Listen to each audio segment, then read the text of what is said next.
This class of 2025, these freshmen, watching them out there really just reinforced something that I've thought for a long time. And that is this class of 2025 is the best Ohio State freshman class since 2021.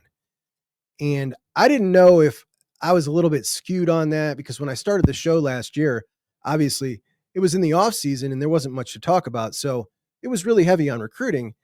And several of those guys in that class came on my show. I talked to more than half of them throughout their recruitment. And it just reinforced to me what great guys Ohio State goes after. They really filter out and they just get really good people, which I absolutely love. The kind of people, you're proud of to represent the school you love. But I was thinking maybe that was skewing my view. Maybe I was pumping this class up a little bit more than it deserved because there's so many good young guys. But my gosh, man, this class of 2025 could be an all-timer. We look at the senior class right now, the class of 2022. Who remains? CJ Hicks, Sonny Styles, Tegra Shabola, Carson Hinsman, Kenyatta Jackson, Caden Curry, and Bennett Christian. 5 starters out of the senior class remain. Now, Sonny, Kenyatta, guaranteed NFL dudes, no doubt about that. The other guys have a chance. They won't be coveted picks, but they'll work for it. I totally believe in, for one, Carson Hinsman for sure. I believe in Caden Curry. I don't know what their draft grades will be, but I believe both of those guys can catch on. Christian Bennett, possibly. Tegra definitely got the size. We'll see how he plays this year, and I expect him to play way better this year. But this senior class, 2/3 of it are gone. Out of 21 guys, you got 7 left, which is just wild. The more wild thing is every one of those guys, except for one, Hero Canoe, dropped down to play at a considerably lesser school, either out of the Power 5 or even one, like 2 of them are at Cal, right? So they're in the Power 5, but they're at Cal. So everybody drops down and they just weren't quite up to snuff at Ohio State. When we look at this class of 2025, you've got most likely your future starting quarterback in Tavian St. Clair in the class. You've got Devin Sanchez, and I'm going to be really, really cautious and say a first rounder, but I really believe he's, a top 10, top 5 pick. Quincy Porter already looking like he's going to be a total stud. And with his size, that's a first rounder. Phillip Bell. Guys, Phillip Bell is all over the place. He was in the spring all over the place, played a great spring game, looked great on Saturday out there with everybody. He's a dude. Carter Lowe absolutely will be a starting left tackle at Ohio State at some point. And with that size, sky's the limit. Then you got guys like Javon McFadden and Jake Cook. Javon McFadden out here stonewalling Caden McDonald in one-on-ones. That's a freshman. Was a 3-star until real late in the class, just got bumped up to his 4-star. Same exact story with Jake Cook, who is now the backup left guard. All 3 of those linemen in that class will be future Ohio State starters.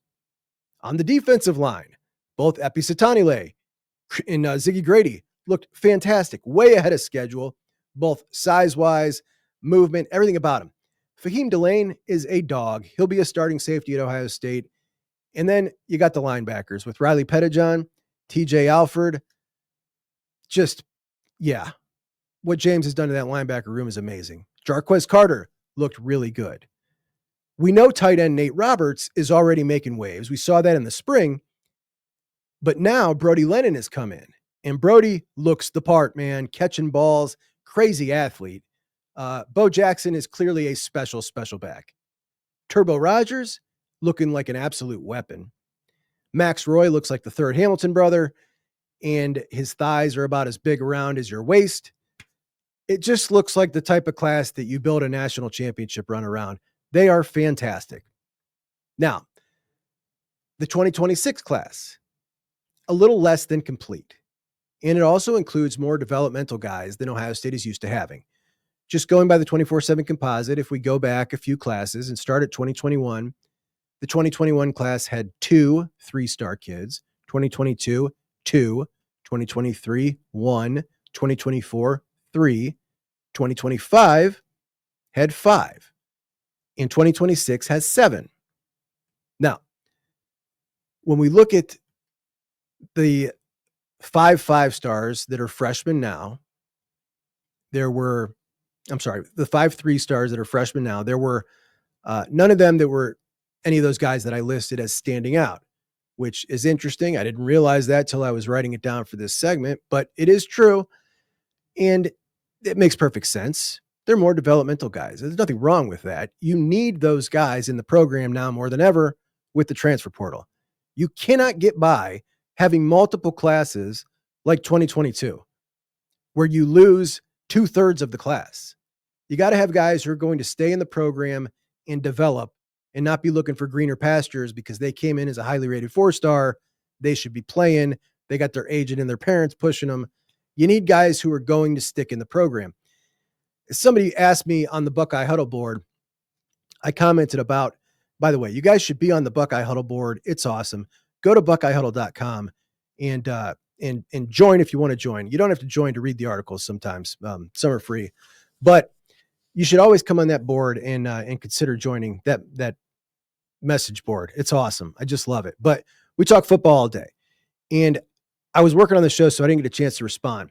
But what guys out of those 7 3-stars in the class of 2026 do I think Ohio State did a great evaluation on?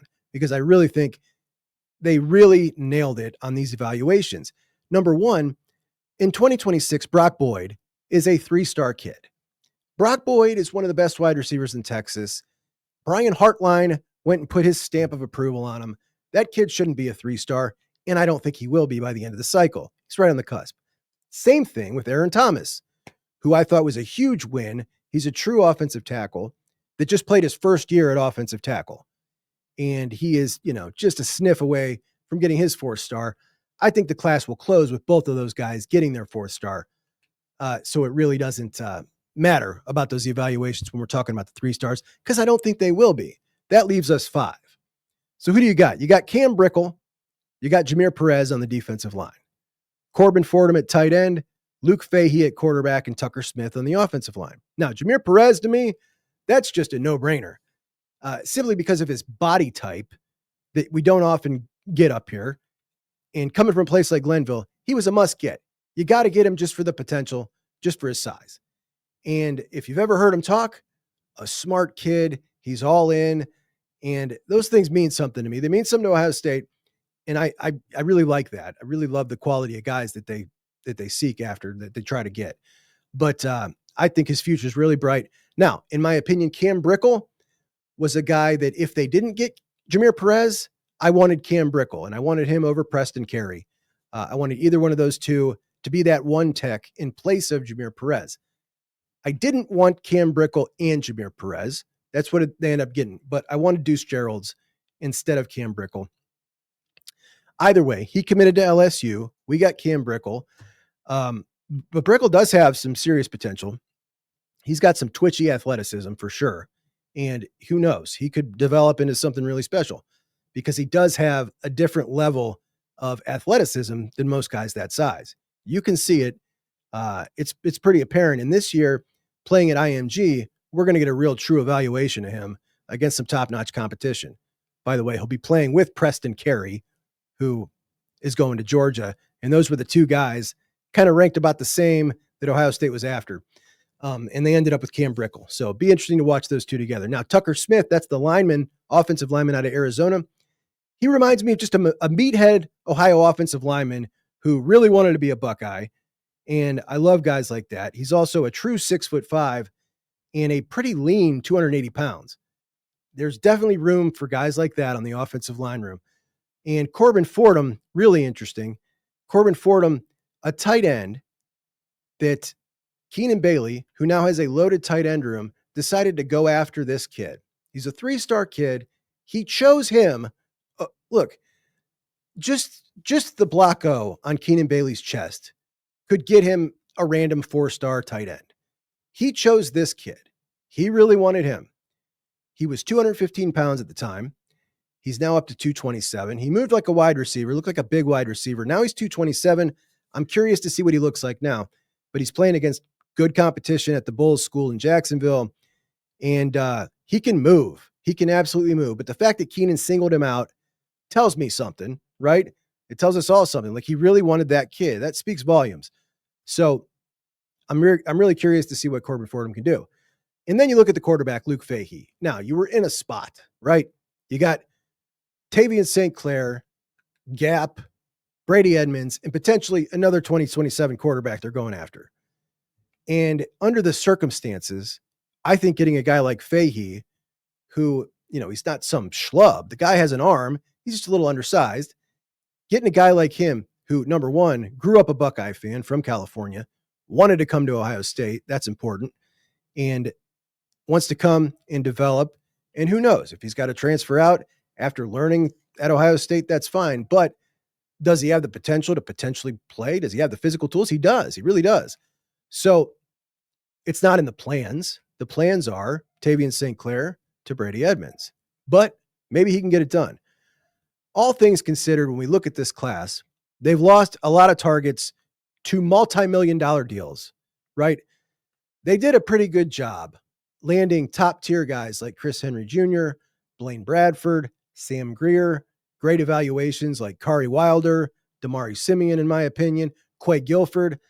And I think that there will be more starters that come from this class as seniors than 2022, put it that way. But I did want to reference this article from Rivals. So USC and Oregon are the new kings of Big Ten recruiting.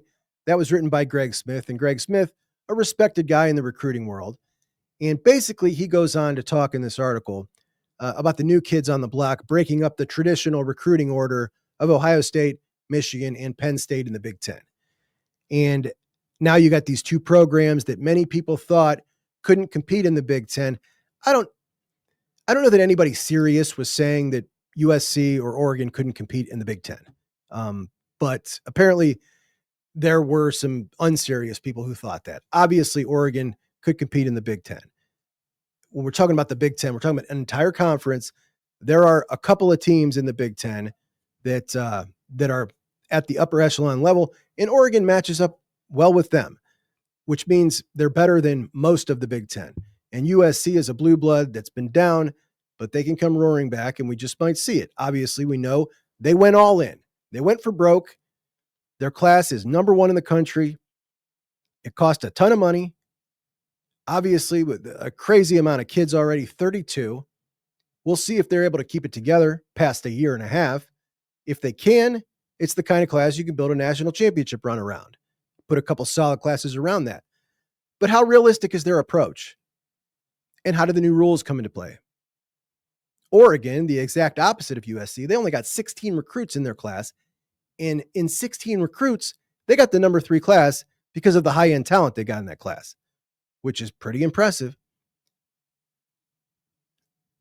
Without a doubt, really impressive for the Ducks. And I think the Ducks are a consistent now. This is the third cycle in a row. They've been right around top 5 or inside the top 5. That's just who they are now. And they'll continue to do that. USC, we're not so sure. We're only seeing it 1 year. We got to wait and see. And it's clearly a down year for Ohio State. Now, Greg Smith goes on to say, if Ohio State quits playing poor, things change. There's a difference between playing poor and playing by the rules, which Ohio State has been. And I don't feel like going all the way in to all that stuff tonight, but one cycle does not make USC king. This is a program that's been recruiting in the top 15 the last several years. The question is going to be, like a lot of programs like Texas A&M and USC, who we see at the top of the board here, are they going to be able to continue to go like this year after year? Or is this a one-year thing to try to get a class they can build around? And we don't know yet. But Oregon, I just consider them Ohio State's equal, essentially, in recruiting anymore. Like, that's just who they are now. And we can just expect to be warring with them forever. It's Michigan that's, it's like they're pushing with a lot of money, and it looked like they were going to kind of fly into the top 5, and now they've cooled off. They've kind of petered out. Are they going to make a resurgence? I don't know, but Penn State, after starting fast, has nestled back into their ever so comfortable top 15 spot. I think they're actually 16th. It is uncanny. Penn State literally finishes 14th, 15th, or 16th every single year. Like, they just love it right there. And I don't know why they don't give him more support. When you look at what they've got going on this year, Guy's been there 10 years, winning them 10 games a season. Give him some more support. Get him up into the top 10, a couple of playmakers, and who knows what could happen.